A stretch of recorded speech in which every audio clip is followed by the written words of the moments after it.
Arms industry एक ऐसा industry जो इतना पुराना है जितना humans earth to dominance over one another. अगर हम अपने हिस्ट्री को देखने की कोशिश करेंगे तो it was completely filled with religious wars, violent wars, starting with Roman wars, Alexander conquering, हमारे हिंदू नेशंस के वॉर्स, हमारे पूर्वजों के वॉर्स।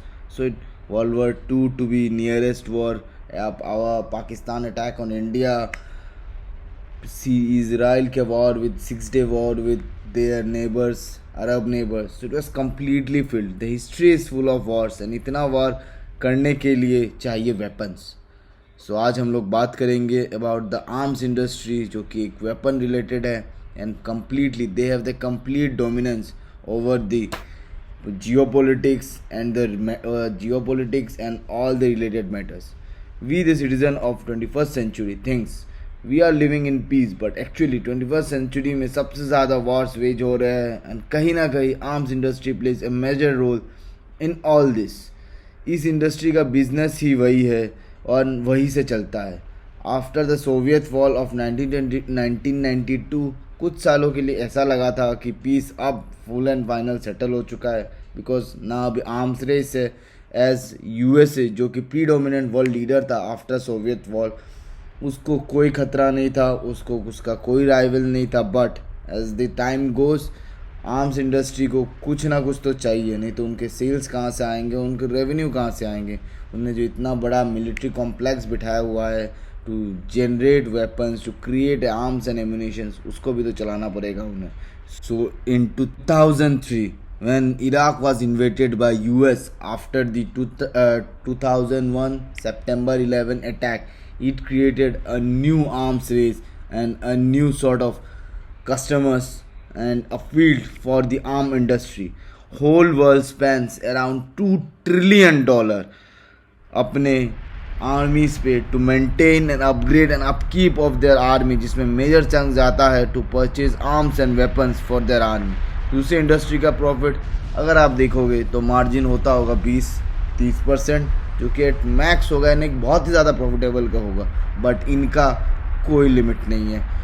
अगर आप F-35 के बजट को देखेंगे, the initial estimation by the US government was at around 35 to 40 million, but जब प्लेन बन के कंप्लीट हुआ, जब उनका प्रोडक्शन स्टार्ट हुआ, the budget went up to 70 to 80 million. और बहुत एस्टिमेशन का मानना है कि वो शायद उससे भी ज़्यादा है। But it's not always about the price, उनको जो लेवरेज मिलता है they have and the profit margin जो कि 40% से आता है, जो कि किसी भी इंडस्ट्री में सबसे ज़्यादा है। आप अगर हमारे देश के तेजस को ही देखेंगे जो कि करीब 20 सालों से अभी बन रहा है, उनका इनिशियल एस्टिमेशन था अराउंड 15-20-50 करोड़, बट अभी वो बढ़ के 100 से 200 करोड़ रुपए पहुंच चुका है।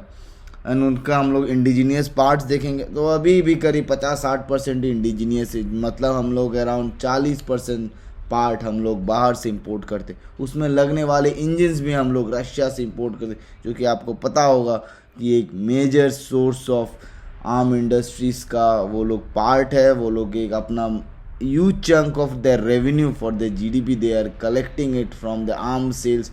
इंडिया को करीब वो अराउंड 30 से 40 बिलियन डॉलर हर साल सेल्स करते हैं। हमारे major arms, major ammunitions, S-400, हमारे एयरक्राफ्ट, सुखोई, मिग, सब वहीं से आते।